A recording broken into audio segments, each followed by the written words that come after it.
sur ce qui concerne l'évolution de l'écosystème des paiements, évolution non seulement stratégique, comme nous le verrons, mais également technologique ou encore réglementaire.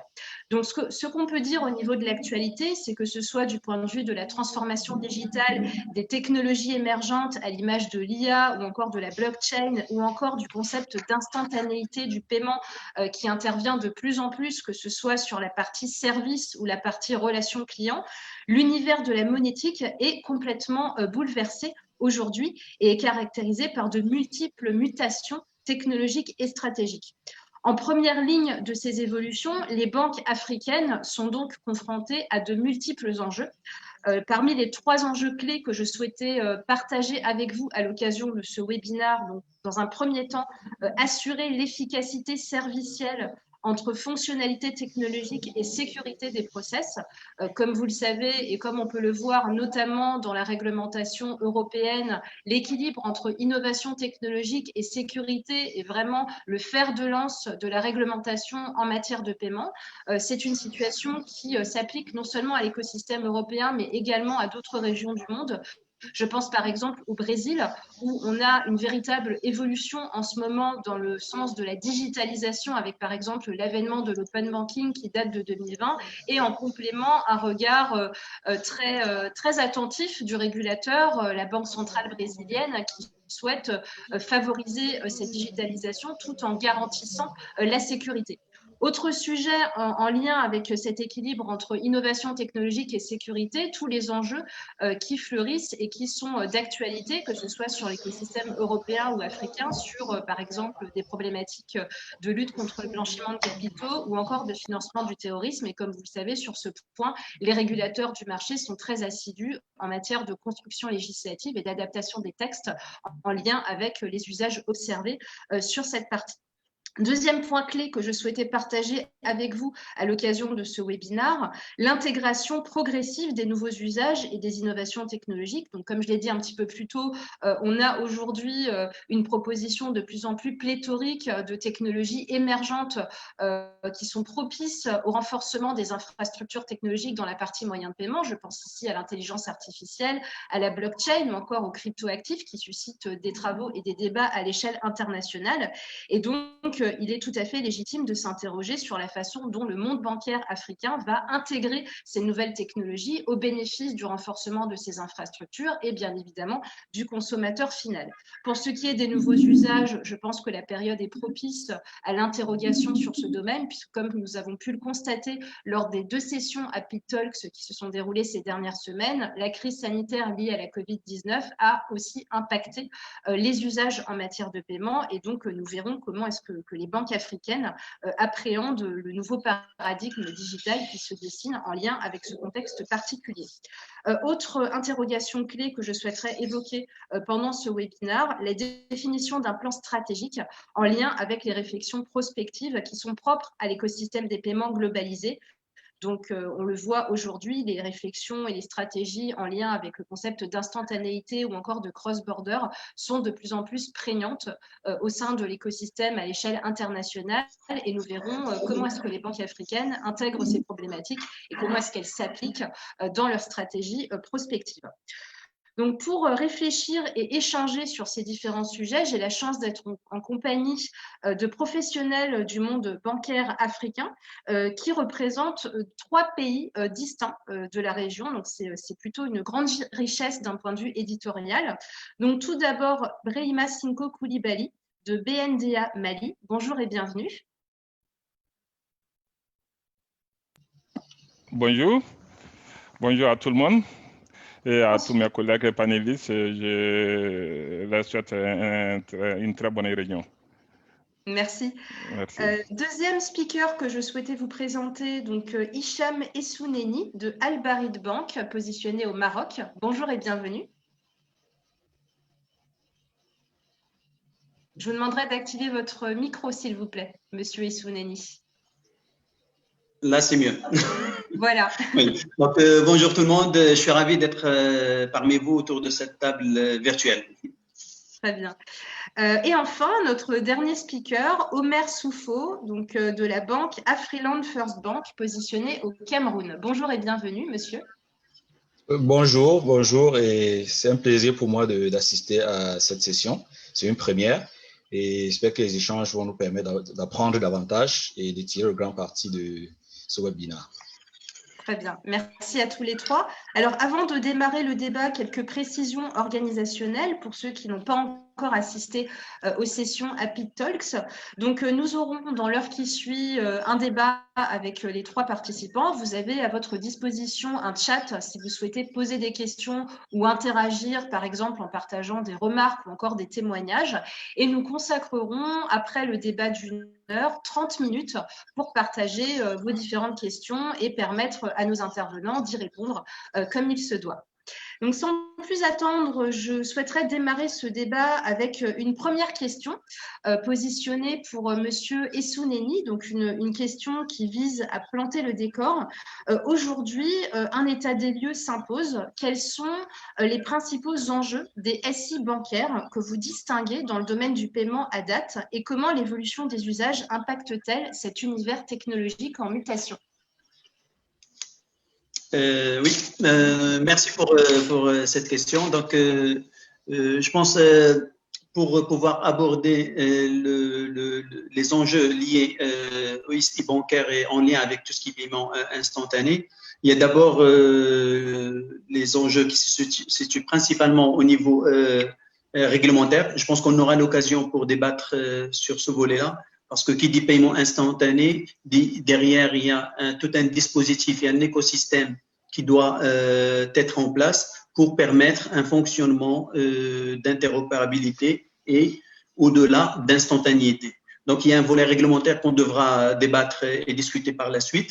Mais d'un point de vue bancaire, on peut situer les enjeux selon les axes qui régissent un petit peu la relation de la banque avec les acteurs de l'écosystème, dont fait partie principalement le client. Et ces enjeux-là peuvent être de plusieurs natures, à commencer par l'objectif principal qui est de séduire les consommateurs quant à l'utilisation d'un paiement instantané et qui est de séduire le client.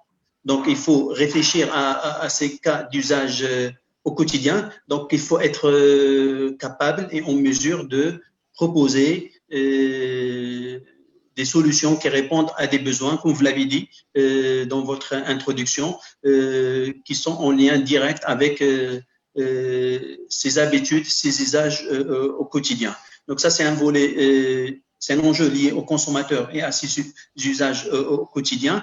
Il y a un enjeu qui est d'une taille importante, qui est des moments qu'on parle d'un écosystème où la banque est un acteur important, mais au-delà de la banque, il y a le régulateur, il y a les fintech, il y a les agrégateurs de facturiers, il y a la technologie, il y a les banques centrales, il y a énormément de choses. Donc, je pense qu'il faut arriver à un moment donné à développer une sorte de schéma qui peut être unifié, applicable à l'ensemble des acteurs et au-delà de chaque pays, à l'ensemble des pays, par exemple, africains. Parce qu'aujourd'hui, pour parler de l'instantanéité entre deux banques qui se situent dans deux pays différents au niveau de l'Afrique, on va donner naissance à un enjeu de taille qui est gérer l'interopérabilité et derrière, comment pouvoir régir d'une manière réglementaire, technologique, risque et autres, cette relation-là.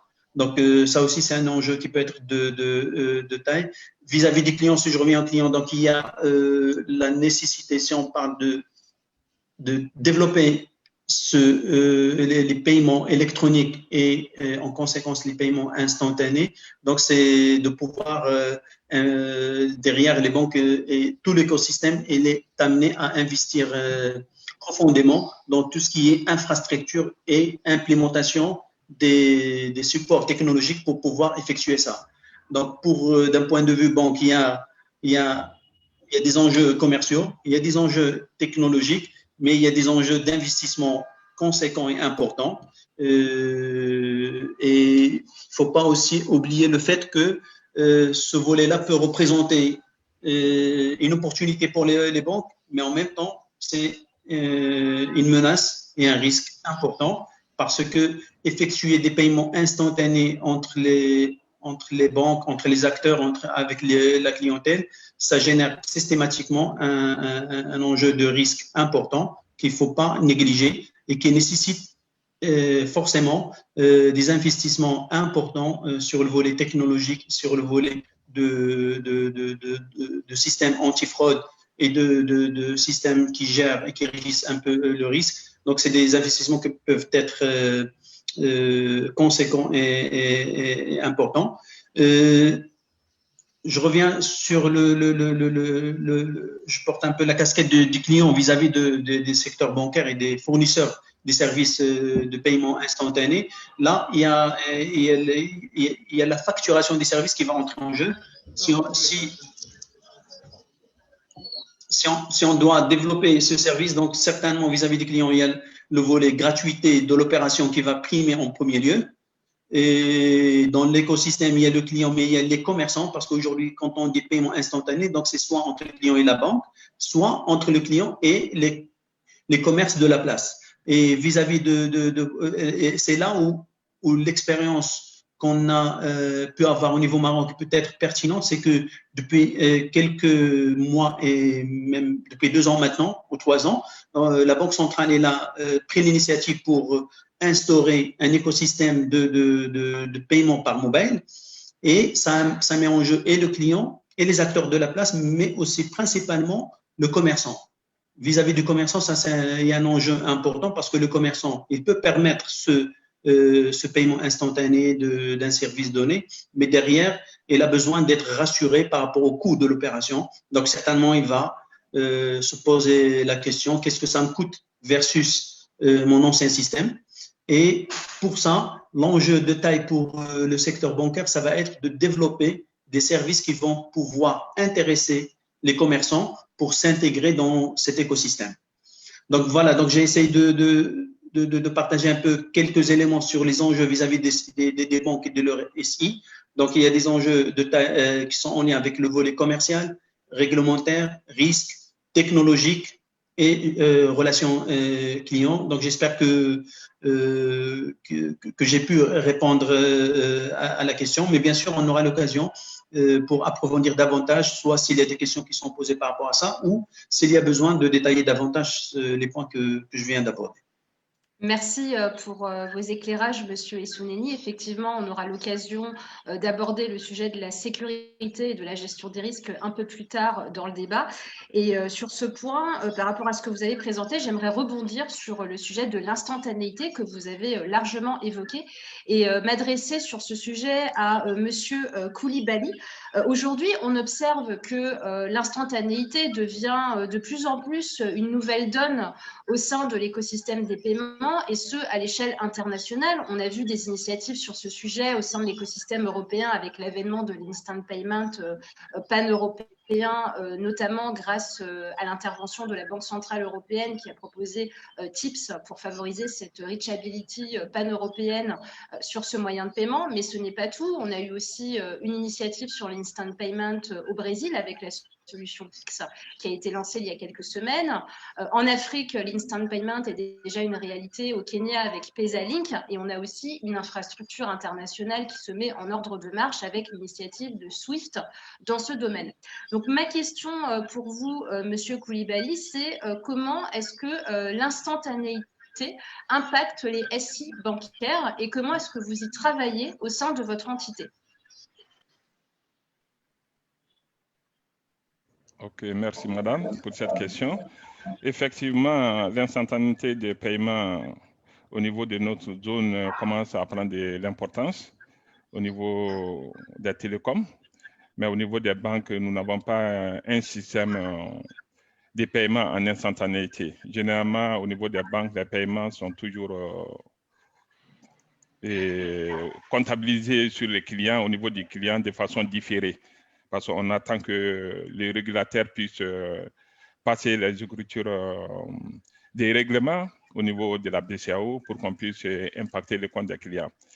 Mais c'est un sujet d'importance capitale parce qu'au niveau des télécoms, déjà, il y a l'instantanéité qui se pose. Donc, l'enjeu principal au niveau des banques, c'est d'adapter leur SI, que les SI soient suffisamment ouverts pour pouvoir être intégré au niveau de tous ces systèmes pour que l'instantanéité puisse se faire. Mais ce qui peut se créer au niveau des banques, ça c'est le volet sécuritaire par rapport à ça. Parce que les fintech les télécoms sont suffisamment outillés par rapport à ça. Parce que lorsqu'un client fait une opération de paiement, généralement, les clients est débité et crédité. Alors que chez nous, on attend, il faut qu'il y ait des cellules de réclamation. Les cellules de réclamation, il faut qu'on puisse les gérer rapidement. Donc, c'est ce qui fait que, du point de vue instantanéité de paiement, ça crée un véritable problème. Mais il y a un volet très important qui est en train de se développer au niveau de la BCAO, qui est en train de faire des pressions au niveau de notre zone monétaire, qui représente les 8 pays de l'espace UEMOA, pour que, avec les régulateurs JIM et BCAO, pour que ces différents paiements puissent aller beaucoup plus rapidement, même si ce n'est pas de façon instantanée, que ce soit de façon un peu beaucoup plus courte. Parce que présentement, les paiements sont comptabilisés dans les livres de plusieurs banques de la place dans des délais relativement un peu longs. Au moins, si on peut raccourcir pour venir au niveau de 48 heures à 24 heures, ça peut être un événement très, très important. C'est ce que je voulais signaler par rapport à ça. Nous sommes, les schémas est déjà ouvert, les chantiers est déjà ouvert au niveau de la BCAO, avec ce qu'on appelle le projet d'interopérabilité intégrale des systèmes numériques de paiement. Donc, avec cela, on pourra résoudre un peu le problème d'instantanéité des paiements. D'accord, donc c'est vraiment une démarche et une stratégie en devenir avec une évolution progressive du point de vue de votre entité. Merci pour cet éclairage.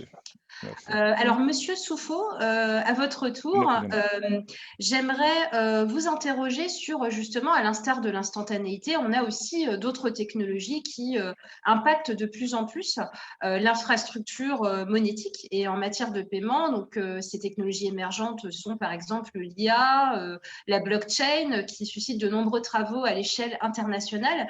Alors, d'après vous, au regard de la stratégie de l'entité que vous représentez, quelles sont les technologies émergentes qui sont le plus porteuses pour justement doper l'infrastructure de paiement en Afrique? Ok, merci pour cette question. Donc, pour revenir sur le point de l'instantanéité, hein, donc, comme on l'a dit, déjà, il faut se dire que de plus en plus, il y a eu de nouveaux acteurs qui sont rentrés dans le paiement. Donc, jusqu'ici, les banques étaient vraiment ceux qui étaient le plus en avant là-dessus. Donc, on a des telcos, comme on l'a dit, qui sont rentrés dans le système et du coup, les enjeux de nos jours au niveau des banques portent effectivement sur déjà le KYC. Parce qu'il faut dire que les autres acteurs ont des moyens très faciles d'identifier les clients à travers les mobiles et autres. Mais au niveau des banques, on est obligé de se réadapter pour être capable de bien identifier les clients. Il y a des enjeux de AML, parce qu'avec tout le flux qui fonctionne dans l'instantanéité, il est question maintenant d'être sûr qu'on a un dispositif pour la lutte contre le blanchiment et la lutte contre le terrorisme. Et là, il faut des systèmes suffisamment intelligents pour pouvoir traquer en instantanéité lorsque les transactions se passent, afin de respecter toutes les règles définies par le régulateur. On a des enjeux de sécurité. On l'a dit tout à l'heure, avec tout ce qui se passe maintenant, toutes les transactions qui foisonnent, il est important de se rassurer que la personne qui fait la transaction est la bonne personne et qu'il le fait dans les règles de l'art. Au niveau de l'Afrique centrale, nous avons un peu évolué là-dessus parce qu'au niveau du switch régional que nous avons via le GIMAC, qui est l'Afrique centrale, on a le projet d'interopérabilité intégrale qui a été lancé il y a de cela quelques années. Et aujourd'hui, plus de 85% des banques sont déjà connectées là-dessus. Et les transactions, effectivement, se déroulent déjà en instantanéité et en interopérabilité également. Donc là-dessus, on a quand même déjà fait un pas. Il reste encore à faire. Maintenant, en ce qui concerne le point des évolutions, on a parlé de blockchain et autres.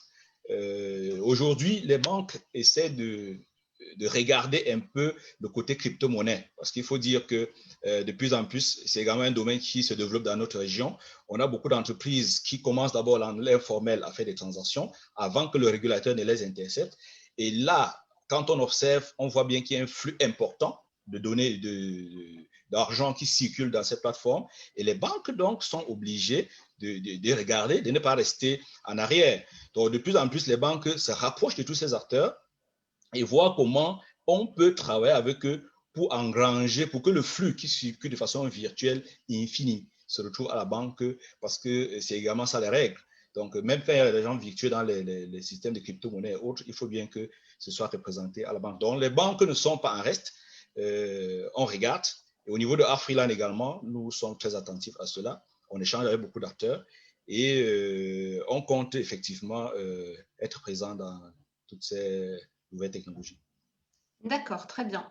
Alors toujours sur le sujet des technologies émergentes, donc on a abordé en première partie de ce débat le sujet de la sécurité. Et on voit bien que ces technologies émergentes, elles peuvent constituer un apport pour les infrastructures, pour les services en tant que tels et la relation client, mais aussi d'un point de vue sécuritaire. Et sur ce point, j'aimerais citer en exemple le cas de l'intelligence artificielle qui mobilise de nombreux travaux au sein de l'écosystème européen pour justement doper cette lutte contre la fraude et finalement renforcer les systèmes de scoring des risques. Et j'aimerais, en profitant de cet exemple, m'adresser à Monsieur Essouneni qui a évoqué largement le sujet de la sécurité dans sa première intervention, pour avoir un petit peu, Monsieur Essouneni, votre regard sur la façon dont ces technologies émergentes, que ce soit l'IA, la blockchain ou encore les cryptoactifs qui ont également été cités, peuvent susciter un apport d'un point de vue cette fois purement sécuritaire. Comment est-ce que vous voyez les choses et comment vous y travaillez au sein de votre entité? Oui, par rapport au volet sécurité et risque, donc comme j'ai dit tout à l'heure, donc l'ouverture des systèmes bancaires et moyennant les services instantanés et les transactions de paiement instantanées vont générer systématiquement un impact sur le volet sécuritaire de la transaction. Ça, c'est quelque chose qui est sine qua non. Donc, c'est pour ça que le secteur, l'écosystème dans sa globalité, il est amené à mettre en place un dispositif ou faire évoluer son dispositif traditionnel qui est déjà en place pour pouvoir accompagner ce nouveau fonctionnement du système de paiement. Pour le volet paiement instantané, donc derrière, il y a pas mal de technologies, d'outils et de mécanismes qui sont utilisés pour le transit. Avant de répondre directement à la question, donc je rappelle par exemple pour des choses, c'est un retour d'expérience, c'est pour pouvoir sécuriser une transaction aujourd'hui, il y a un fonctionnement qu'on a adopté pour valider les transactions avant leur exécution, c'est moyennant ce qu'on appelle l'authentification forte, qui peut être faite moyennant des OTP, des SMS instantanés qui sont envoyés au client qui a fait l'opération et qui doit ressaisir le contenu pour pouvoir valider sa transaction, que ce soit sur Internet, sur mobile. Donc, c'est un système d'authentification forte qui peut être intéressant. Il y a aussi le volet qui est en lien avec l'utilisation des nouvelles technologies de la biométrie technologique, donc l'authentification biométrique, qui aussi amène une couche de protection et de sécurisation davantage. Il y a aussi l'intelligence artificielle qui aujourd'hui peut jouer un rôle important pour apporter de l'assurance et de la sécurité dans les systèmes, parce que aujourd'hui même les moteurs de scoring et de gestion du risque, ils ont évolué en adoptant un peu les technologies de cryptage et d'intelligence artificielle qui permettent de vraiment gérer et sécuriser davantage ces solutions. Aujourd'hui, on utilise par exemple les chatbots. Derrière l'intelligence artificielle, elle joue un rôle important pour pouvoir déjà exposer le service via des canaux, que ce soit le WhatsApp bancaire, le Facebook, les réseaux sociaux, ou même sur les applications de mobile. Et là, en faisant appel aux techniques de cryptage et d'intelligence artificielle, donc on peut sécuriser davantage cet écosystème de paiement instantané. Il faut pas oublier que parmi les canaux les plus privilégiés par le client pour pouvoir bénéficier et s'insérer dans ce écosystème de paiement instantané, c'est le mobile. Le mobile aussi aujourd'hui, d'ailleurs, il y a pas mal de banques aujourd'hui qui sont sur des projets de sécurisation des transactions mobile en utilisant l'intelligence artificielle. Donc, sur le mobile, il y a moyen d'imbriquer des couches pour pouvoir apporter, au-delà de l'authentification forte, cette sécurité fournie par des technologies en place comme l'intelligence artificielle ou autre. D'accord, très bien. Je vous remercie pour cet éclairage. J'aimerais qu'on en vienne maintenant, après avoir traité donc le sujet de l'instantanéité et les technologies émergentes, à un autre élément clé quand on analyse l'évolution de l'infrastructure de paiement en Afrique, c'est l'interbancarité. On sent bien que c'est un enjeu clé, d'autant plus dans un contexte où finalement, comme le représente le continent africain, on a une diversité de modèles, une diversité d'usages et aussi de réalités économiques, puisque chaque pays et chaque zone a son propre modèle en matière de paiement. Et sur ce point, j'aimerais m'adresser à Monsieur Koulibaly pour avoir un petit peu votre regard sur les travaux qui sont à fournir dans le domaine de l'interbancarité en Afrique et quelles sont, d'après vous, les prochaines étapes clés pour permettre d'inscrire l'évolution de l'infrastructure monétique africaine dans le sens de la modernité et finalement des nouveaux usages. Ok, merci madame. Avant d'aborder cette question, je voudrais apporter une petite contribution par rapport à la technologie et l'innovation, quelque chose qui peut pousser le développement des paiements dans notre zone. Nous, on a constaté que ce qui peut booster un peu le développement du paiement, c'est à travers les canaux digitaux. Les canaux digitaux à travers le mobile. Et surtout avec un élément très indispensable qui a été libéralisé ces derniers temps par notre régulateur de téléphonie, qui est l'ISSD. Parce que nous, on faisait nos paiements à travers des messages SMS qui sont très lourds, coûteux pour les clients, alors qu'avec la libération de l'ISSD, ça permet de faire des transactions beaucoup plus rapidement et beaucoup plus sécurisées et à un coût très faible par rapport, sinon le coût même est 0 francs par rapport aux clients. Donc ça, ce sont des éléments très importants par rapport aux les différents éléments pour booster le développement du paiement dans notre zone. Et ce qui peut constituer un frein également au développement, nous, on est dans une zone où les revenus du consommateur, du client final, les revenus est très faible. Et c'est ce qui fait que les paiements prennent une certaine lenteur à se développer chez nous. OK, c'est ce que je voulais préciser par rapport aux différents éléments. Mais par rapport au projet de l'interopérabilité des paiements, ça c'est un chantier, comme j'ai eu à le souligner tout au début, c'est un chantier qui est au niveau de la BCAO, qui est géré par les GIM, qui permet d'intégrer tous les systèmes financiers au niveau des banques, que ce soit des systèmes décentralisés, d'intégrer tous ces systèmes. Et cette intégration pourra bien soulager la population. Parce que imaginez, notre zone est très large et les populations ont des difficultés à se déplacer. Si à partir de Bamako, je peux faire une opération d'interopérabilité, que ce soit au niveau des télécoms, au niveau des banques, entre mon compte BNDA et un compte au Togo ou bien un compte en Côte d'Ivoire, franchement, ça permet de soulager énormément les populations. Ça, c'est un enjeu très, très important. Et ça permet également, ce qui est très important, de favoriser ce qu'on appelle l'inclusion financière. Parce que vous savez, les taux de bancarisation dans notre zone ici tournent autour de 8% maximum.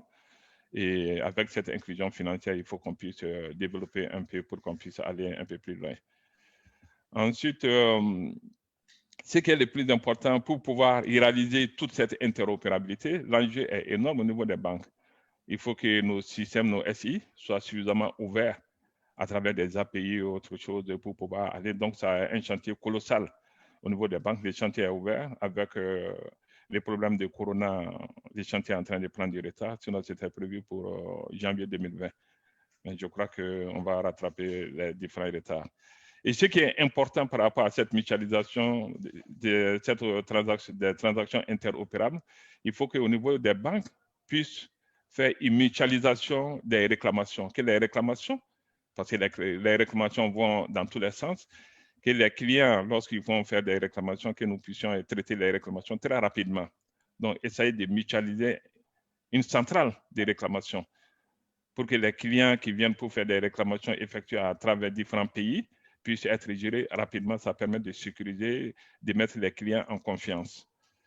Pour moi, les prochaines étapes par rapport à cette, pour que ça puisse prendre de l'élan et pour que ça puisse avoir du poids, c'est de réduire les délais de traitement, parce qu'on ne sait pas pour le moment les délais de traitement, qu'est-ce que ça peut prendre. Si je fais une opération sur un compte à Lomé, il ne faut pas que les délais de traitement ne puissent pas prendre 3 jours, 4 jours, que ça puisse aller rapidement, que les clients soient en sécurité. Et revoir également les commissions. Il faut que les commissions soient de telle sorte que les commissions puissent inciter les clients à faire des opérations. Irène essaie de mettre des services en place, les services sont là, mais si les clients n'arrivent pas à supporter les commissions, je disais tout à l'heure que les revenus chez nous, ce sont des revenus très faibles. Ensuite, je rappelle encore ce qui est très important, les services de réclamation. Il faut bien gérer les services de réclamation et l'ouverture des API, des charges au niveau des banques pour que leur SI puisse être suffisamment ouvert avec toutes ces applications qui vont foisonner dans tous les sens en termes de, parce que c'est une interopérabilité intégrale en termes de paiement, en termes de retrait qui est déjà géré pour le moment par les GIM. En plus de cela, il y aura les paiements, il y aura d'autres services décentralisés qui vont se greffer au niveau des trucs. Donc, il faut qu'il y ait un service de sécurité derrière tous ces trucs-là et des réclamations. Merci, c'est ce que je voulais ajouter. Très bien, merci Monsieur Koulibaly. Alors si on recontextualise toutes ces évolutions en termes d'infrastructures de paiement par rapport à ce que nous vivons actuellement, on peut constater qu'on a déjà une évolution des usages qui se matérialise sur différentes régions du monde dans le sens de la dématérialisation et surtout, c'est ce sur quoi je souhaiterais mettre l'accent, une crise sanitaire, la crise liée au Covid-19, qui a constitué dans beaucoup de régions du monde un booster en quelque sorte du paiement dématérialisé. Et sur ce point, j'aimerais vous interroger, Monsieur Soufo, sur la façon dont les banques africaines ont appréhendé cette évolution des usages qui a découlé en fait de la crise sanitaire liée à la Covid-19 et justement ce que ça implique du point de vue de votre stratégie pour les prochaines années. Comment est-ce que vous allez finalement accompagner le mouvement dans le sens justement de cette dématérialisation du paiement? Ok, merci. Donc, disons que pendant la période du Covid, beaucoup de banques ont été impactées négativement parce que ceux qui n'étaient pas prêts, ceux qui n'étaient pas préparés déjà à avoir des services digitaux, des services en ligne disponibles et prêts à fonctionner, ont forcément eu un impact négatif. Par contre, les banques qui avaient déjà pris un peu de l'avance dessus ont été, vu cette situation, leur a reconforté dans leur position. Et je peux vous dire que de plus en plus, ou bien la quasi-totalité des banques aujourd'hui sont rentrées dans le monde digital. Donc, vous allez remarquer en Afrique centrale, que ce soit les banques ou les microfinances, chacun est en train de s'arranger à avoir ses services en ligne. Le cas, par exemple, de Afriland, First Bank, qui pendant la période digitale a continué à servir ses clients parce que disposant déjà d'un certain nombre de services en ligne que les clients ont utilisés pendant cette période. Donc, le Covid a permis effectivement aux banques de se rendre compte que c'est plutôt bien, ça permet de dématérialiser, d'empêcher aux clients de venir toujours en agence, même en période normale, mais qu'ils puissent faire les opérations là où ils se trouvent. Tout à l'heure, on a parlé du chatbot. Pour ceux qui ont déjà des chatbots, ont dû remarquer que certaines personnes de la maison ont pu faire leurs opérations forcément sans se déplacer physiquement en agence. Et au niveau de l'Afrique centrale, je disais tout à l'heure, je parlais du GIMAC, qui a pris un peu de l'avance là-dessus. Quand on regarde, bon, je n'ai pas de statistiques ici, mais dans les échanges, on se rend bien compte que les flux ont continué à augmenter. À côté de cela, il y a quand même un bémol. Le bémol, ce sont des enjeux de sécurité parce que avec tous ces services digitaux, ces services en ligne, ces des paiements en ligne qui évoluent, où les volumes ne font que croître, nous pensons qu'un autre enjeu, surtout pour des marchés émergents comme les nôtres, c'est-à-dire qu'en Afrique centrale, on est encore en train de se développer, c'est des choses qui ont longtemps évolué en Europe, aux États-Unis et dans d'autres zones dans le monde. Et chez nous, on est encore en train de commencer. Il est important qu'on puisse se souder les coudes. C'est dit que dans une région, il ne serait pas intéressant que les gens fonctionnent en vase clos. Tout à l'heure, M. Coulibaly parlait de centraliser la gestion des réclamations. Ça, c'est une bonne chose. Mais je voudrais aller un peu plus loin pour dire que nous pensons, par exemple, que dans chaque zone monétaire, qu'il y ait une sorte de table où les différentes parties prenantes se réunissent pour partager de leur expérience des fraudes qui vivent tous les jours et qu'on prenne ensemble les dispositions, des résolutions pour pouvoir assainir le marché. Parce qu'aujourd'hui, si je vis des fraudes chez moi et que je ne partage pas à l'autre, demain l'autre va vivre chez lui et tout cela va empoisonner le marché. Et finalement, on aura des problèmes et ça ne pourra pas décoller. Donc, nous pensons qu'il est important qu'on ait une table où on se réunit périodiquement, peut-être chaque mois ou chaque 3 mois, échanger sur les difficultés que nous avons. Ça permet d'assainir. C'est pas une question, ça ne joue pas sur la concurrence, mais ça permet plutôt d'assainir l'écosystème et que la concurrence soit vraiment saine, quoi. Voilà. Très bien. Eh bien, c'est parfait puisque votre description de cette logique de collaboration me permet d'évoluer vers la question suivante, qui est justement la façon dont les entités bancaires doivent évoluer sur ce qui concerne le partenariat et les logiques de collaboration avec les autres parties prenantes de l'écosystème. Je pense ici aux acteurs de l'administration, aux fintech, bien évidemment, aux prestataires ou encore aux telcos, qui sont des acteurs du monde du paiement dans certaines zones africaines.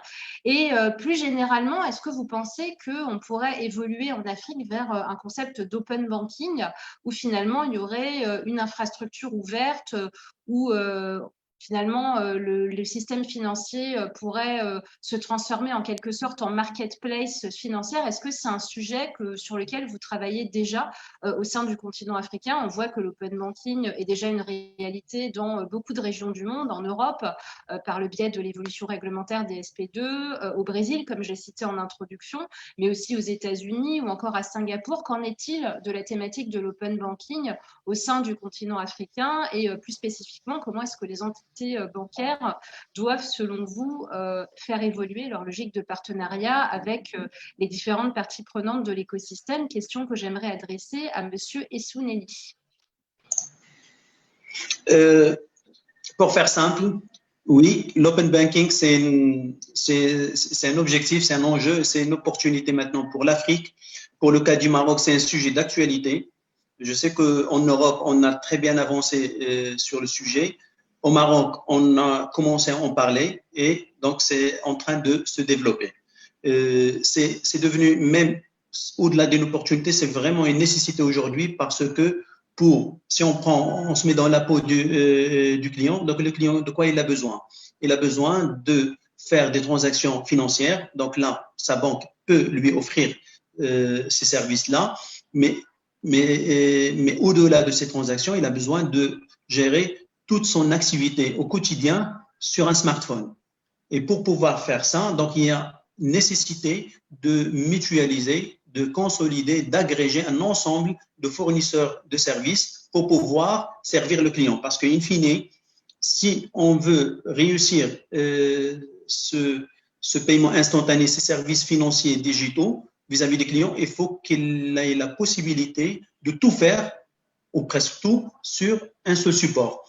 Maintenant, si on revient à l'exemple, par exemple, du Maroc, jusqu'à présent, donc on a pu, au niveau des secteurs bancaires et des autres acteurs de l'écosystème financier, on a pu développer des solutions qui apportent pas mal de choses aux clients, dont les services financiers classiques, tout ce qui est virement, tout ce qui est prélèvement, transfert d'argent et autres. Mais au-delà de ces services classiques, il y a aussi d'autres fonctionnalités, services qui sont mises à la disposition des clients, dont le paiement de factures, les recharges téléphoniques, les paiements de taxes vis-à-vis de l'État.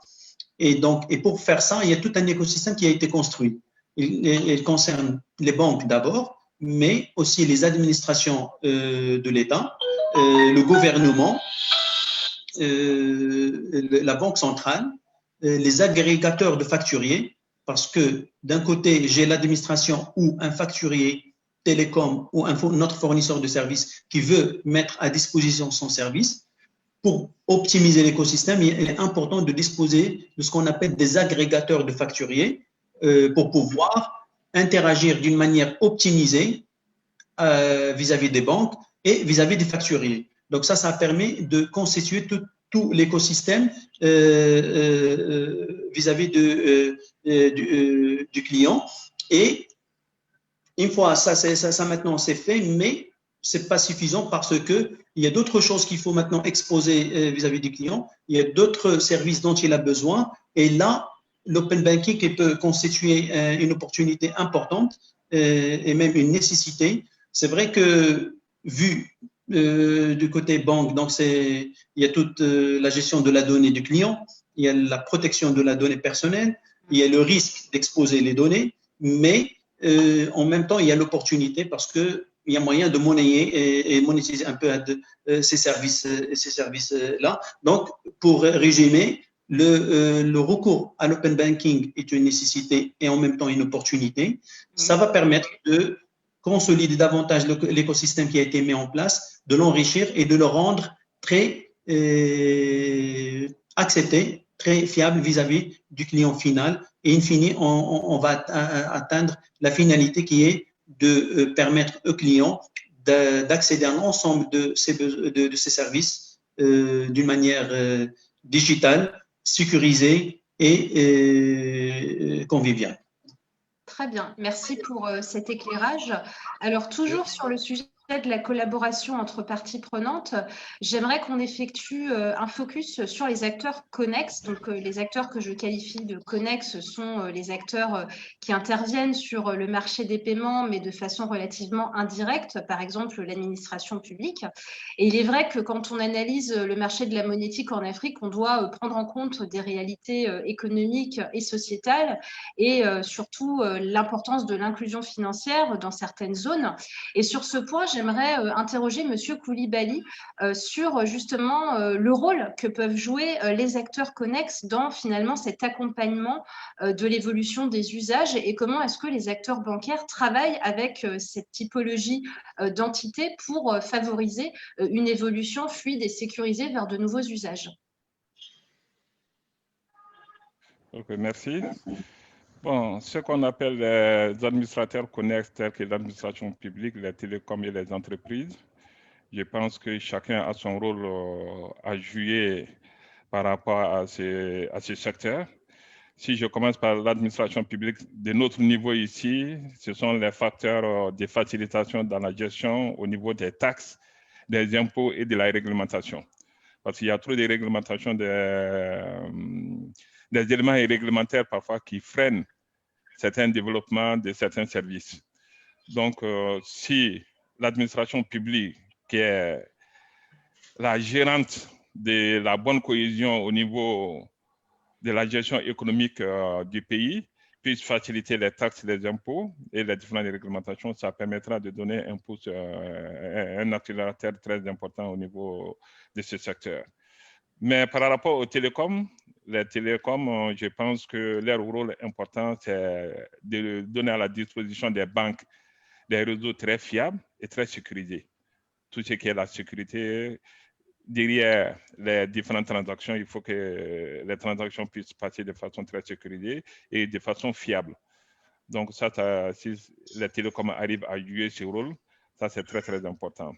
Au niveau des entreprises, il faut que les entreprises puissent aussi offrir des services innovants, des services qui répondent aux besoins des consommateurs.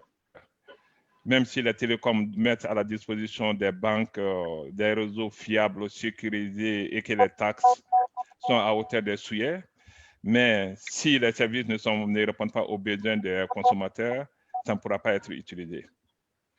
La façon dont nous travaillons au niveau de notre zone ici, nous travaillons avec les GIM dans des comités, ce qu'on appelle les comités spécialisés, qui permettent de faire des réflexions par rapport aux toutes les thématiques sont traitées au niveau de ces comités spécialisés. Il y a ce qu'on appelle les comités de tarification, qui permettent de réfléchir sur la bonne tarification qu'il faut donner au niveau des différentes transactions. Il y a le comité qualité des services, essayer de voir quelles sont les dispositions qu'il faut mettre en jeu pour que la qualité des services puisse être à hauteur des souhaits. Et ces comités-là sont déployés au niveau de chaque pays. Et chaque pays fait des propositions de solutions qui sont remontées au niveau sous-régional et validées au niveau des comités des experts, qui remontent jusqu'au niveau du comité et du conseil d'administration. Donc, à la base, le travail s'est fait à la base par des spécialistes qui sont au niveau des banques, au niveau de chaque pays, qui se réunissent en comité tarification, qualité des services, qui sont remontés au niveau des experts, et les experts remontent au niveau du conseil d'administration. Et avec ces différents éléments, nous pensons que nous pouvons sortir quelque chose de très important par rapport à cet écosystème qui est en train de prendre de l'ampleur dans notre zone. Parce que ce qu'il faut dire, les paiements au niveau de la zone UEMOA, c'est une activité très timide. Ce n'est pas un secret que je vous confie si je prends ma banque, qui est l'une des 3 premières banques du Mali. Nous n'avons que 2 TPE en termes de paiement qui sont fonctionnels. Et avec le problème de Covid et autre chose, nous avons vu que même les paiements en ligne sont très timides. Si je veux comparer à des chiffres dans des pays de l'Afrique du Nord, nous voyons que nous, on ne représente même pas 2% de ce qui se fait dans ces pays. Donc, il faut qu'on ait des activités assez innovantes pour pouvoir booster, intéresser les clients finaux à l'utilisation de cette pratique qui est le paiement, qui permet de mieux sécuriser les clients. Parce que ce qu'il faut retenir également, on parlait de sécurité aujourd'hui, il y a l'insécurité qui grandit tellement dans nos pays, les gens ont horreur de circuler avec la liquidité. Alors que si on peut faire les paiements sans utiliser la liquidité, ça permet de sécuriser et le commerçant et les clients.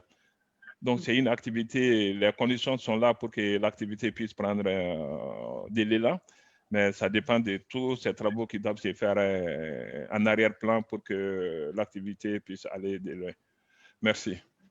Très bien, oui, il y a une marge de progression non négligeable sur ces aspects-là. Effectivement. Alors, si on prend un petit peu de recul par rapport à la situation, donc nous avons abordé des sujets qui sont liés à la sécurité, on a abordé l'instantanéité, la logique de partenariat entre parties prenantes du marché et le concept d'open banking. On a également parlé des technologies émergentes. Partant de ce panorama, Monsieur Soufo, au niveau de la zone que vous couvrez, quelles sont d'après vous les prochaines étapes essentielles qui permettraient de favoriser l'évolution des infrastructures de paiement en Afrique et plus spécifiquement dans votre zone? Ok, merci. Donc, les prochaines étapes, je citerai par exemple la réglementation et la régulation. Parce qu'il faut dire que l'administration aujourd'hui n'est pas toujours au cœur des évolutions technologiques ou des évolutions digitales dans notre région. Donc, il est important, bon, pas d'une autre région, un peu partout, l'administration généralement a un pas en arrière généralement par rapport à l'évolution.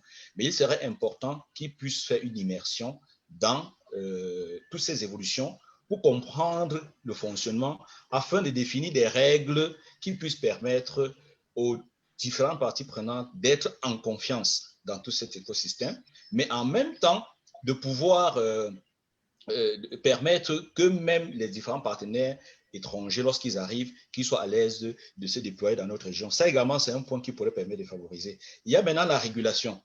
Il faudrait que nos régulateurs puissent effectivement rentrer dans ce système pour bien comprendre comment ça fonctionne, afin de pouvoir définir des règles équitables qui permettent à tout le monde d'y aller. Parce qu'aujourd'hui, on a parlé tout à l'heure de taux de bancarisation. Quand vous regardez nos marchés, il y a encore une grande proportion qui sont dans le secteur informel. Le secteur informel reste encore très important.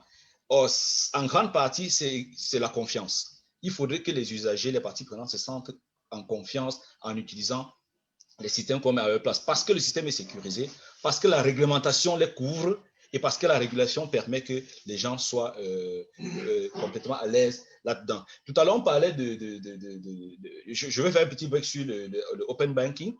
L'autre enjeu également, c'est en termes d'infrastructure. Vous savez, quand on quitte la banque traditionnelle où il fallait construire toujours des grands immeubles et attendre que le client arrive, même en termes d'économie d'échelle, on peut se les faire. Parce qu'aujourd'hui, vous développez une petite application mobile qui permet à votre client de faire les mêmes opérations qu'il aurait fait à la banque, mais de le faire à distance. Ça également, ça permet aux banques de faire des économies et d'investir beaucoup plus dans la sécurité et dans l'innovation. Je veux parler également des agrégateurs. Ça également, c'est une partie prenante. Tout à l'heure, on a parlé des agrégateurs de factures.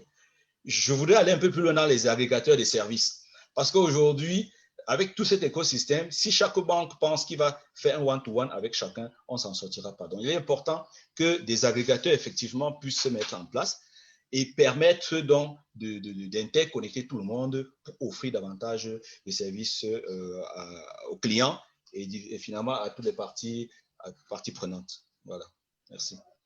Très bien, merci pour cette réponse. On a beaucoup parlé de consolidation régionale, notamment par le biais de travaux sur l'interbancarité.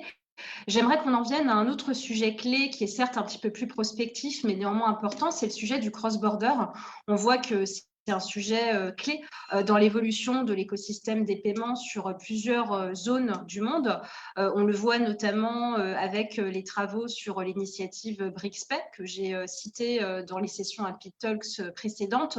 Donc, la vocation des pays émergents, Brésil, Russie, Inde, Chine, Afrique du Sud, de s'aligner sur un modèle similaire en matière de paiement de façon à s'affranchir du modèle dominant des pays développés.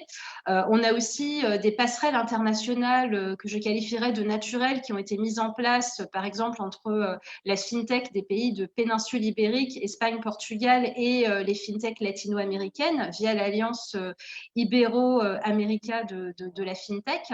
Et on a aussi, donc, initiative un peu plus récente, des travaux en cours du côté de l'acteur monétique portugais CIPS qui souhaite analyser les opportunités qui peuvent découler de l'avènement de l'open banking au Brésil.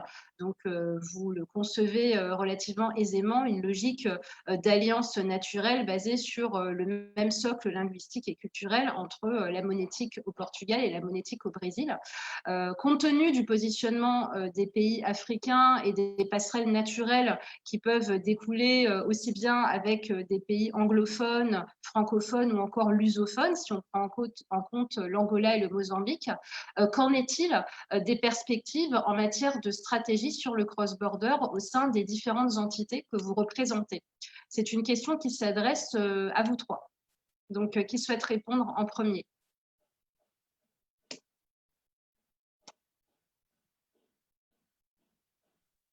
Ok, moi je commence, Koulibaly, Oui, je commence. Très bien. Parce que c'est une activité, comme je le disais tout à l'heure, c'est une activité très très timide au niveau des commerçants. Donc l'activité paiement est en train de diminuer. Franchement, on n'a pas une vraie politique de réflexion par rapport à ça, en toute réalité. On n'a pas du tout une politique, à ma connaissance, dans aucune banque de la place, ni à la BNDA, je n'ai pas du tout entendu à travers mes collègues quelque chose où il y a une véritable politique. Parce qu'on est en train de réfléchir beaucoup plus sur la façon d'amener les clients à utiliser les paiements. Parce qu'il y a beaucoup de facteurs qui entravent. Parce que même si on réfléchit sur cette politique, alors que les clients ne sont même pas enclins à utiliser les paiements, c'est très difficile. Je prends un exemple, ce que nous, on appelle dans nos banques ici, les clients mensuels. Les clients, tout son revenu est déjà bouffé avant les salaires. Donc, il vient retirer l'intégralité de son salaire avec sa carte en espèces pour aller payer ce qu'il a eu à prendre pour pouvoir encore prendre pour le mois suivant. Dans ces conditions, les paiements, même s'il a la volonté réelle de faire un paiement, ça sera très difficile pour lui parce que les conditions ne sont pas là. Son revenu ne lui permet pas. Donc, il faut qu'il y ait déjà certains problèmes préalables qui doivent être résolus pour voir que les clients sont en mesure de faire des paiements et ces paiements doivent être sécurisés. Et ensuite, je pense que la réflexion peut être menée au niveau des banques par rapport à ce que vous venez de dire. Sinon, pour le moment, il n'y a aucune réflexion à notre niveau. Vous êtes plus sur une approche pragmatique pour le moment. OK. Monsieur Soufou, vous souhaitez intervenir? Oui. Dans notre zone, il y a des problématiques de transactions en cross-border de paiement. Lorsqu'on regarde dans notre tissu économique, nous avons beaucoup de relations avec les zones chinoises. Quand on regarde les corridors, on a beaucoup de Chinois, on a aussi beaucoup de personnes qui vont en Europe, en France, un peu partout là. Et la question de paiement se pose. Aujourd'hui, ils sont obligés de faire des parfois des transferts classiques ou bien de faire des paiements via des systèmes tels que Visa ou Mastercard qui ont également leurs contraintes en termes de coûts, en termes de réconciliation et autres. Donc, ces problématiques se posent. Nous avons des géants tels que Western Union, MoneyGram, pour lesquels les transactions se passent toujours dans notre zone. Maintenant, il est question de voir comment on peut continuer à être compétitif là-dessus et servir toujours nos clients. Donc, les réflexions sont menées. On n'a pas encore quelque chose d'arrêté, mais c'est une réelle problématique qui se pose. Je l'ai dit tout à l'heure, en Afrique centrale quand même, nous avons commencé à faire l'interbancarité, c'est déjà bon. Mais maintenant, avec des autres corridors et autres, les travaux sont en cours. Il n'y a encore rien de vraiment très, très fiable ou très stable. On continue à chercher des solutions. D'accord, merci pour votre réponse. Monsieur Essounani, qu'en est-il de la zone que vous couvrez? En fait, moi, je pensais, dans la continuité de ce qui vient d'être dit, aujourd'hui, on peut dire qu'il y a de gros acteurs qui maintenant monopolisent un petit peu l'activité et qui remplacent un petit peu le rôle que devraient faire les banques africaines entre elles. Quand on prend, par exemple, les réseaux d'acceptation, que ce soit Visa ou Mastercard, aujourd'hui, donc, pour pouvoir… aujourd'hui, il n'y a pas de dispositif qui permette, par exemple, d'effectuer des paiements monétiques moyennant un réseau africain local qui va permettre d'apporter une optimisation des charges et des coûts. Donc, ça, c'est un problème. Au niveau des transferts d'argent, par exemple, aujourd'hui, il y a aussi les acteurs traditionnels et classiques qui monopolisent le secteur d'activité.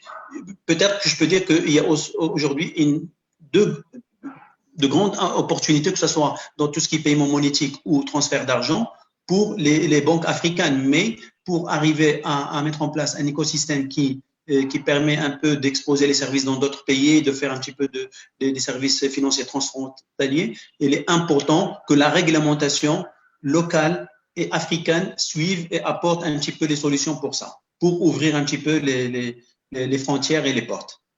D'accord, très bien. Merci à tous les trois pour vos éclairages sur ce sujet du cross-border. Nous en arrivons à la fin du débat et donc le moment est venu de poser les questions des participants. Donc je vais initier tout de suite la première question sur l'interface de questions-réponses dédiée sur Zoom. Donc, une première question destinée à l'ensemble des intervenants. Comment se passe l'interopérabilité entre système bancaire et paiement mobile dans vos différents pays? Alors, qui souhaite répondre sur ce sujet? Voilà, je vais commencer. Dans notre pays, l'interopérabilité entre les banques et les telcos a commencé en one-to-one, c'est-à-dire que chaque banque pouvait aller négocier avec un telco et puis on met une passerelle pour les échanges. Mais comme je l'ai dit, depuis pratiquement 3 ans, à Afrique centrale, on a lancé le projet d'interopérabilité et désormais, donc, tous les acteurs passent via le GIMAC, donc via le switch régional. Et à partir du switch régional, donc, les choses se passent plutôt bien. Donc, voilà un peu comment ça se passe dans notre zone. On passe par le switch national et puis on attaque les telcos et les autres acteurs qui sont dans l'écosystème. Très bien, merci. Est-ce qu'un autre intervenant souhaite s'exprimer sur ce sujet de l'interopérabilité? Okay. Moi, je vais intervenir. Oui. Donc, effectivement, nous sommes dans la même dynamique que nos amis de l'Afrique centrale parce que les traitements s'est fait au niveau des banques. Banque d'interopérabilité, c'est les paiements, c'est entre les telcos et les banques de façon bilatérale. Mais ce n'est pas de façon interopérable au niveau sous-régional. Chaque banque a un contrat de service avec un opérateur de télécom. Donc, les paiements se font à travers leur SI avec la monnaie virtuelle. Mais avec l'interopérabilité intégrale qui est en train de se dessiner au niveau de la BCAO, ça permettra d'intégrer tous les acteurs de la sous-région. Je vois que les amis de l'Afrique centrale sont un peu en avance par rapport à nous, parce que nous, le projet avec la COVID a pris du retard. On devait démarrer en janvier 2020 s'il n'y avait pas de retard, mais peut-être d'ici la fin de l'année 2021, on pourra être au même niveau que eux. Merci. D'accord, merci. Monsieur Essounani, vous avez quelque chose à partager? Oui. Effectivement, donc je vais rappeler un petit peu l'expérience au Maroc. Donc, pour le paiement mobile et dans le secteur bancaire, démarré au début à l'image de ce qu'on avait un peu pour le paiement par chèque. Donc, c'est des fonctionnements point-to-point, c'est entre la banque et le facturier, entre la banque et l'opérateur télécom. Donc, c'est vraiment une relation unitaire. Après, il y a eu le recours à l'agrégateur, la notion d'agrégateur de la relation commerciale, qui a joué un rôle important parce qu'il a permis de consolider un ensemble de fournisseurs de services de paiement et les exposer au niveau des banques, moyennant un paramétrage au niveau de chaque banque, mais optimisé, vu que la banque n'aura pas à faire affaire directement avec le facturier. Et ça, donc, ça a permis d'être dans une gestion optimale des paiements via mobile. Dernièrement, on a évolué pour apporter de l'interopérabilité parce que le frein qui était avant, c'est que je ne peux fonctionner qu'entre deux acteurs du même et porteurs de la même banque émettrice. Et ça, c'était un frein. Donc aujourd'hui, on parle de l'interopérabilité entre les banques et donc aujourd'hui, un porteur d'une banque donnée peut effectuer une opération à destination d'un autre porteur d'une banque confrère. Et donc aujourd'hui, on est vraiment dans un stade d'interopérabilité totale. Maintenant, pour que cet écosystème soit le plus rentable possible et le plus optimal en termes de fonctionnement, il y a un ensemble d'acteurs qui doivent accompagner, qui doivent être mis à niveau, dont la composante commerçant, qui offre le service au client. Le commerçant, il doit être embarqué dans cet écosystème, et pour l'embarquer, il faut l'encourager, il faut offrir autre chose que la solution de paiement classique. Donc, il doit se retrouver en termes de chiffre d'affaires infini.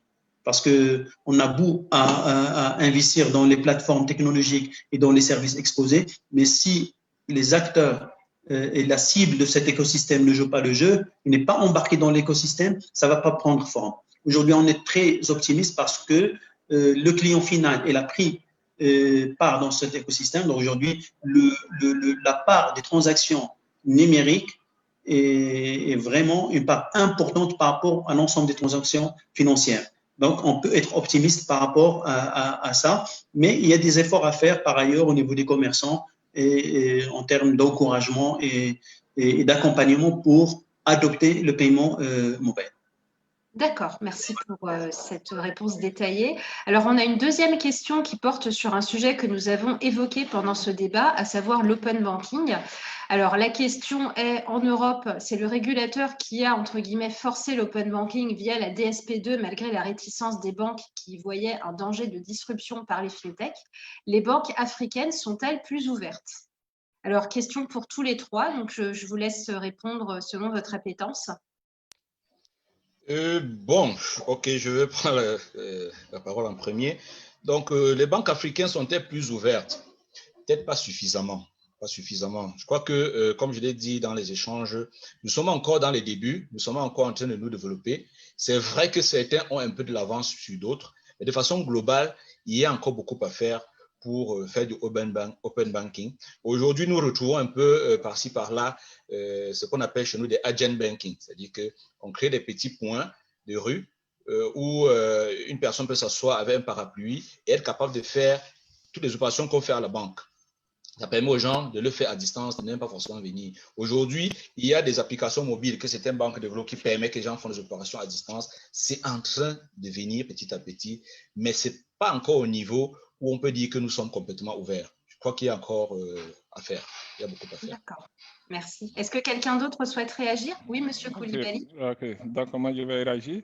Donc, comme disait M. Soufo, c'est à l'état embryonnaire, parce que nous, déjà, on est en train de réfléchir, il y a une réflexion, on a déjà créé au niveau de la banque un département qui est en charge de la digitalisation. Ça vient d'être créé, qui est en train de réfléchir surtout pour que la banque puisse être suffisamment ouverte pour aller suffisamment en profondeur à l'intérieur des pays par rapport à l'inclusion financière. C'est un chantier qui est ouvert, qui est à ses débuts. C'est un département, donc la direction générale de la BNDA est installée par rapport à ça. Donc les réflexions sont en cours, qui concernent tous les départements de la banque. Donc c'est à l'état embryonnaire. L'activité doit démarrer incessamment parce que l'équipe est déjà en place. Donc, l'activité doit commencer le plus tôt possible dès le premier trimestre de 2021. On a même déjà pris contact avec des cabinets externes, notamment un cabinet tunisien qui nous assiste pour nous aider par rapport aux choix futurs que nous voulons faire. Donc, c'est à l'état embryonnaire. On est en train de mener les réflexions. Donc, encore des travaux à mener, comme l'a mentionné M. Soufou. À travers cette direction digitale. Très bien, merci. Monsieur Essouneni, sur l'open banking. Oui, comme j'ai dit tout à l'heure, donc pour le Maroc, c'est un sujet d'actualité. Il doit passer par quelques étapes d'études et d'analyse, à commencer par le volet réglementaire. Donc, c'est un sujet qui est en cours de discussion. C'est pas seulement une opportunité, donc c'est une nécessité, comme j'ai dit tout à l'heure, pour vraiment construire l'écosystème de paiement instantané d'une manière globale. Il faut arriver à ça. Oui, il y a un risque pour les banques. Oui, il y a pas mal de contraintes, que ce soit réglementaires ou de gestion de la donnée. Il y a la donnée bancaire propre à la banque, ça peut être porté à disposition à d'autres acteurs, la géolocalisation des agences, des informations qui concernent la banque, mais il y a les données de la clientèle. Et là, on doit être vigilant parce qu'il faut quand même protéger le client, ses données. Et là, donc, ça va faire l'objet certainement d'un volet d'accompagnement réglementaire pour arriver à l'open banking. Mais maintenant, l'opportunité, elle est là. Mais derrière, il y a tout un investissement qu'il faut prévoir au niveau des banques. Parce que pour être dans l'open banking, il faut être très performant en termes d'ouverture des systèmes d'information moyennant les API, moyennant l'API management. Et ça, c'est un coût hyper important. Donc, il faut le construire dans le temps, mais il faut pouvoir le financer aussi. J'ai pu voir tout à l'heure un commentaire qui est très parlant parmi les commentaires des gens qui sont parmi nous, qui participent via la base du commentaire. Donc, j'ai vu quelqu'un qui a parlé de la nécessité, c'est-à-dire pour faire face au coût de développement, il faut peut-être faire appel à de la mutualisation et de l'outsourcing pour pouvoir permettre aux banques de se retrouver en termes d'investissement.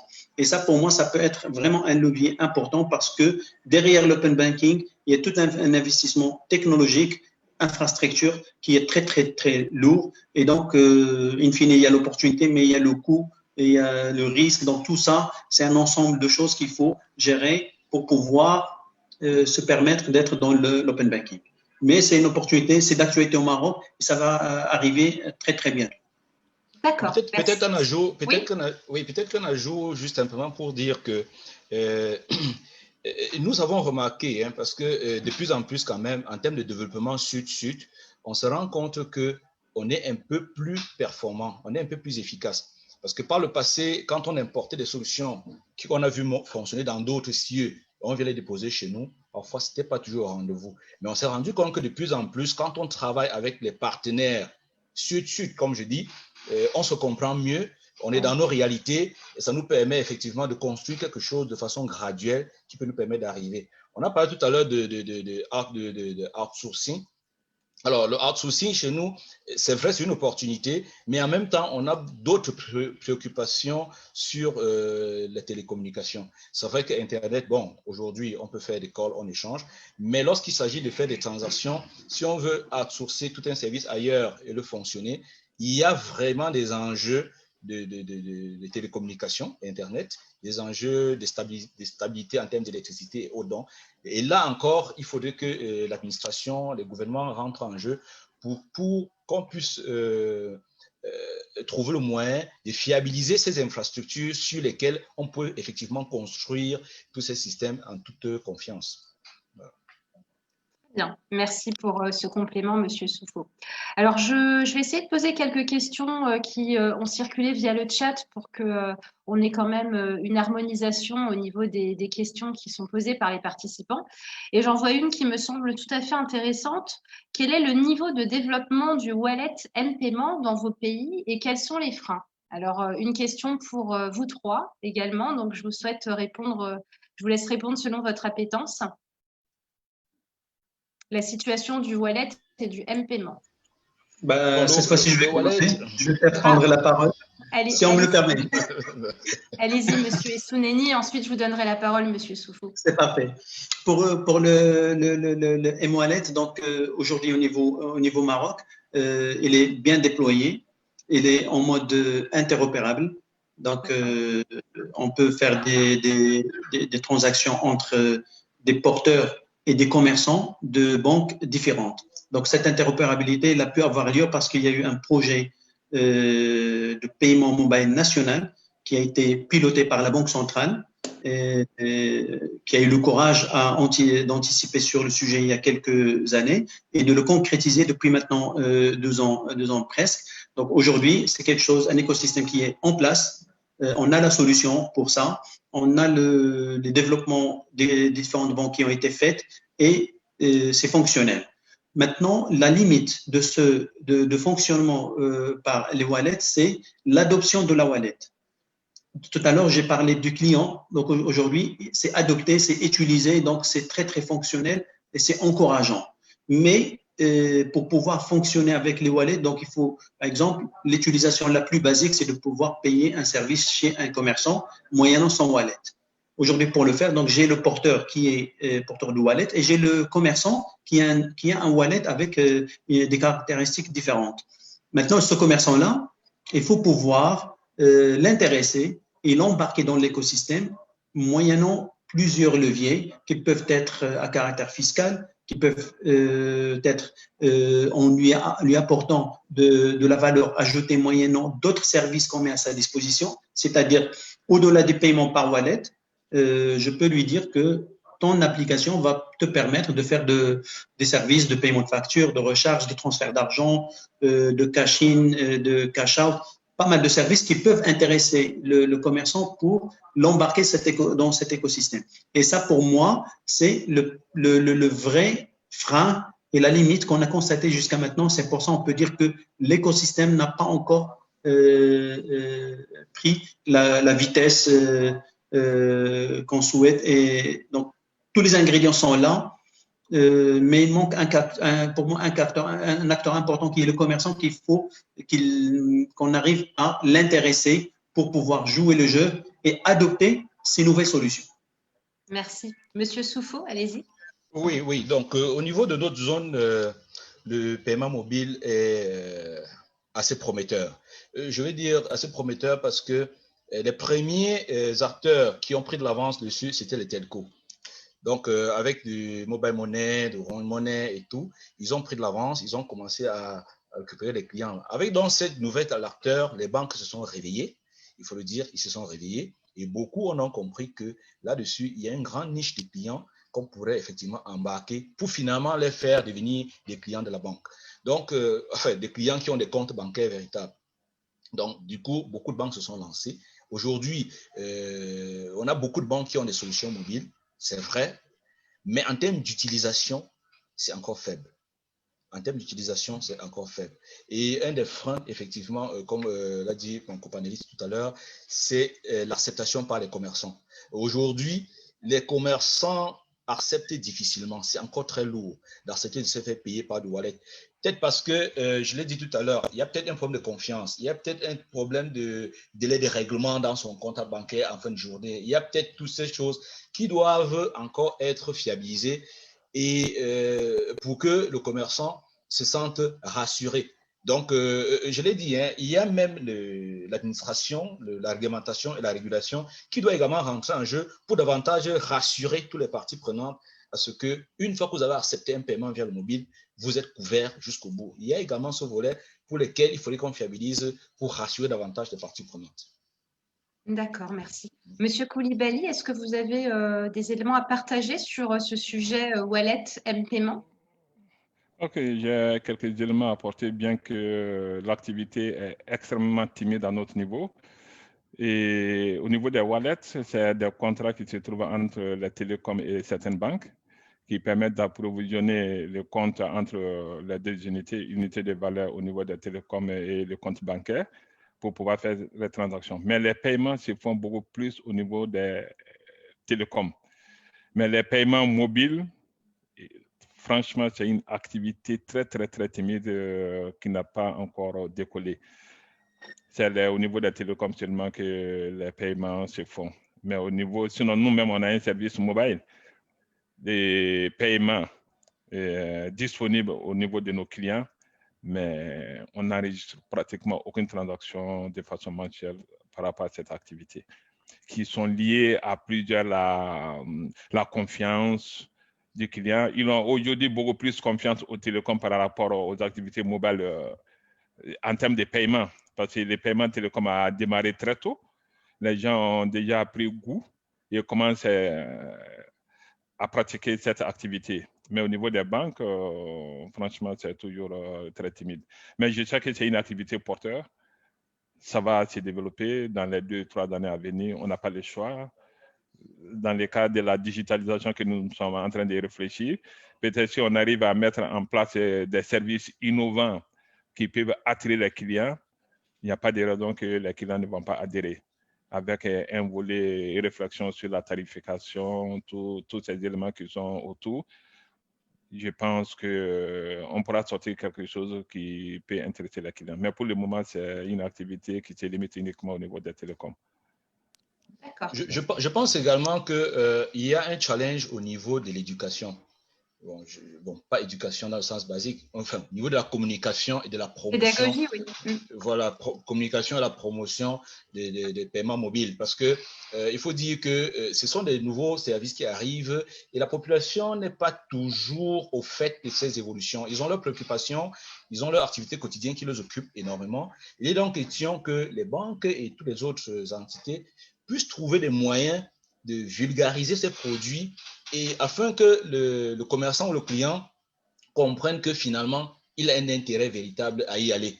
Et je pense que si ce travail est fait, de communication, de vulgarisation, de promotion est fait, in fine, les gens peuvent davantage s'intéresser et ça pourrait effectivement booster l'activité. Oui, c'est vrai que l'accompagnement du consommateur final est un sujet clé et l'élément que vous pointez me permet aussi de faire le lien avec ce qui se passe en Europe. Et c'est vrai que dans certains pays européens, les plans stratégiques au niveau de l'évolution de l'écosystème des paiements placent l'information, la communication et la pédagogie en premier plan comme une condition primordiale pour justement booster les nouveaux usages et favoriser cette évolution vers des instruments dématérialisés. Donc, ça rejoint tout à fait votre propos. Alors, toujours sur un sujet qu'on a abordé pendant le débat, la crise sanitaire liée à la Covid-19, nous avons une question d'un des participants sur l'impact de cette crise sur le e-commerce. Alors, qui souhaite s'exprimer sur ce sujet?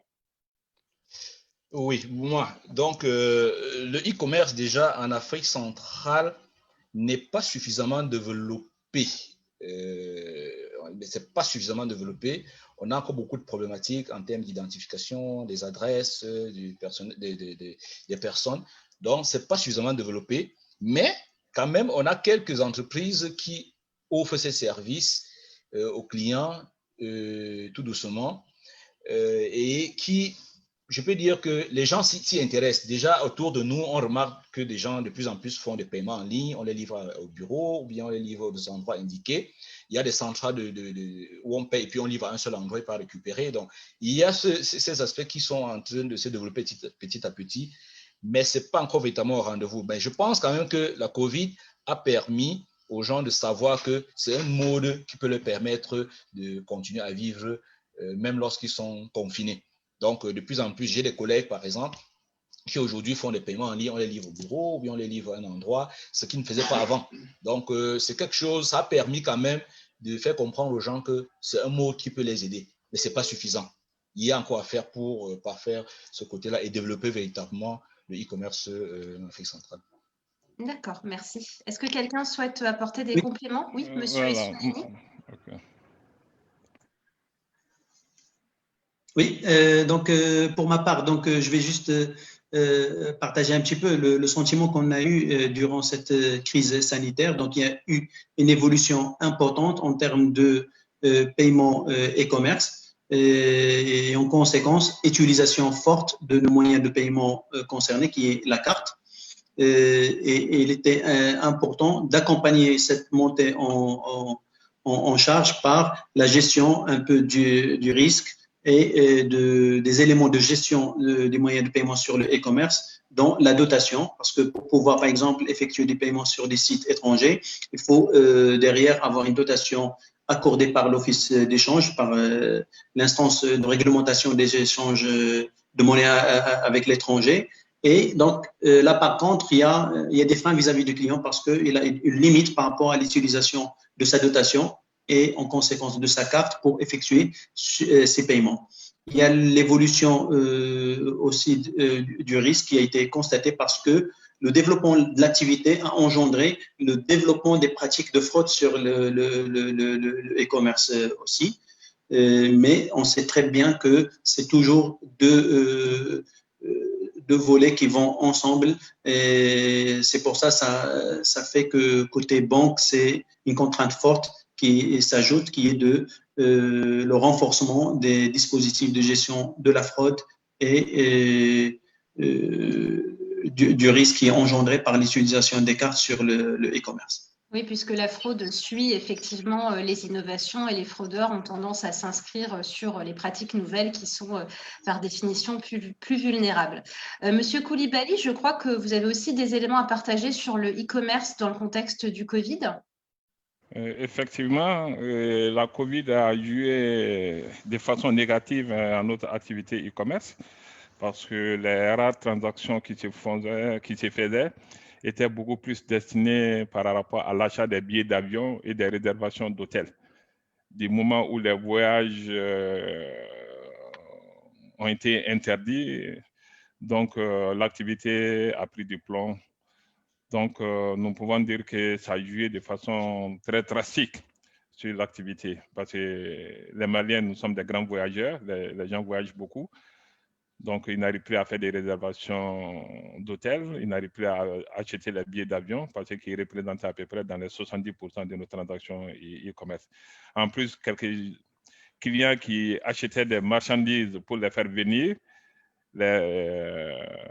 la logistique a pris également du retard, on n'arrive plus à livrer à temps. Donc, depuis qu'on a eu un peu d'ouverture, les gens préfèrent aller chercher eux-mêmes les marchandises pour venir, dès qu'ils ont eu cette opportunité. Mais pour le moment, l'activité quand même a suffisamment ralenti. Dans un contexte où les paiements même n'est pas à hauteur de souhait, donc lorsque ces activités négatives viennent se plomber, donc ça joue un coup dur sur l'activité. Merci. Merci pour ces réponses. Oui, parmi les autres conséquences, hein, comme j'ai dit, les personnes qui ont relancé les transactions de e-commerce pendant cette période, au vu également de la réglementation qui a fixé des plafonds très serrés pour les paiements qu'on fait à l'étranger, beaucoup effectivement ont développé d'autres techniques pour contourner. C'est-à-dire, ils vont dans les banques et ils souscrivent peut-être 15 cartes prépayées Visa via 15 personnes différentes. Ils les portent tous sur lui, il va en Europe ou en Chine. Il fait des retraits en un seul point et tout. Donc, ce qui fait qu'à la fin, on peut se retrouver interpellé via des outils de fraude monitoring. Donc, c'est également dit que le peu de personnes qui ont utilisé les plafonds qui sont fixés par l'administration amènent des gens plutôt à chercher des moyens de contournement. Et du coup, comme a dit tout à l'heure mon panéliste, en termes de fraude, il y a des nouvelles techniques qui se sont créées. On est obligé maintenant de voir comment faire face à cela. C'est vraiment un volet que je voulais partager. Merci. Alors, je vais prendre une dernière question. Je vous prie de m'excuser les participants, mais comme vous le savez, nous sommes pris par le temps et nous avons un timing à respecter, donc je ne pourrai pas prendre plus de questions. Et donc, cette question qui s'inscrit tout à fait dans une logique de conclusion, quelle serait la démarche la plus indiquée pour convaincre les banques à se digitaliser aujourd'hui? Quels interlocuteurs précisément seraient plus à même d'en parler? Qui souhaite répondre sur ce point? Il n'y a plus besoin pour convaincre les banques, on va dire. Très bien. En fait, aujourd'hui, toutes les banques, le secteur financier dans sa globalité, il est conscient que la digitalisation, c'est une nécessité. Ça a dépassé le niveau d'opportunité. C'est une nécessité aujourd'hui pour pouvoir accompagner les exigences qui ont évolué de la clientèle. Aujourd'hui, les clients, ils veulent disposer de l'ensemble des services offerts par la banque et au-delà de la banque, de l'ensemble des fournisseurs de services, que ce soit les administrations ou les opérateurs télécoms ou autres fournisseurs de services et facturiers, le client il en a besoin sur un seul support, qui est le mobile, à distance, 24 heures sur 24 et 7 jours sur 7. Donc, ça, c'est un comportement client qui a évolué entre temps et ces exigences ont évolué. Et donc, c'est une donnée certaine, sûre, qu'on ne peut pas changer. Il y a de l'autre côté la technologie qui a suffisamment évolué pour apporter des solutions. Maintenant, avec les deux, la banque, le secteur bancaire, elle est prédisposée pour aller dans le sens de la digitalisation. Et aujourd'hui, la majorité des banques, ils ont joué le jeu et l'utilisation des services digitaux fait que on est très, très optimiste, très rassuré parce que la part des opérations qui transitent via les canaux digitaux a énormément évolué entre 2019 et 2020. Les services ont été enrichis parce qu'on n'est plus dans les services basiques qui sont le virement compte à compte, le paiement d'une recharge téléphonique ou autre. Aujourd'hui, on est en train d'enrichir par des services innovateurs et par une richesse de fonctionnalités et de services mis à disposition de la clientèle. Les acteurs et le vis-à-vis de la banque pour pouvoir aller dans la digitalisation, si je comprends bien la question sur les interlocuteurs, aujourd'hui, il y a l'écosystème, il est constitué par un ensemble d'acteurs. Il y a la banque, certes, mais il y a aussi le régulateur national au niveau de chaque pays, donc la banque centrale, qui doit accompagner l'évolution des pratiques, l'évolution des besoins, l'évolution des services et technologies et ouverture apportées par les banques, doit les accompagner par faire évoluer aussi la réglementation. Il y a les agrégateurs de facturiers qui est une composante importante. Il y a les acquéreurs de services qui peuvent aujourd'hui faire de l'acquisition sur le e-commerce parce que c'est pas la banque qui va le faire, c'est un acquéreur e-commerce qui va le faire. Il y a l'utilisation des TPE, il y a les fintech, il y a les opérateurs télécoms. Tous ces acteurs-là sont là pour constituer cet écosystème, mais principalement, le plus concerné en premier lieu, c'est les régulateurs, les banques et les apporteurs de la technologie. Très bien, merci. Monsieur Soufo. Okay. Oui, donc voilà, donc au niveau des banques, il n'est plus question, on n'est plus au niveau où il faut décider d'y aller ou pas. Donc je pense qu'aujourd'hui, les banques ont déjà tous compris qu'on doit aller dans la digitalisation. Par contre, l'enjeu maintenant, c'est de dire comment est-ce qu'on y va? Parce que quand on dit digitalisation, en réalité, c'est plein de choses. Il y a plein de choses à faire. Il y a les applications mobiles, il y a les cartes, il y a les TPE, il y a les fintech, il y a plein de choses qu'il faut faire. Donc, je pense que les banques aujourd'hui, pour ceux qui ne sont pas encore à un niveau important, ont besoin d'accompagnement, qu'on les accompagne à entrer dans la digitalisation. Il y a peut-être des schémas directeurs où on peut devenir un plan sur 5 ans pour dire, OK, ou bien pour 3 ans, cette année, tu commences par ceci, après par ceci, après par cela, pour y arriver. Parce que la digitalisation, c'est très bien, mais il faut également dire, quand on y va mal, on peut y laisser sa peau. Donc, il est important que les banques puissent, pour ceux qui n'ont pas souvent d'outils, se fassent accompagner pour qu'on puisse aller step by step, suivant le marché dans lequel ils se trouvent, pour que graduellement, ils puissent entrer en toute sécurité et en maîtrisant les coûts et en faisant également du bénéfice dans ce volet-là. Voilà. Bien, merci. Monsieur Koulibaly. OK, merci. Et ça a été suffisamment évoqué, on n'a plus le choix. Toutes les banques doivent aller au niveau de la digitalisation.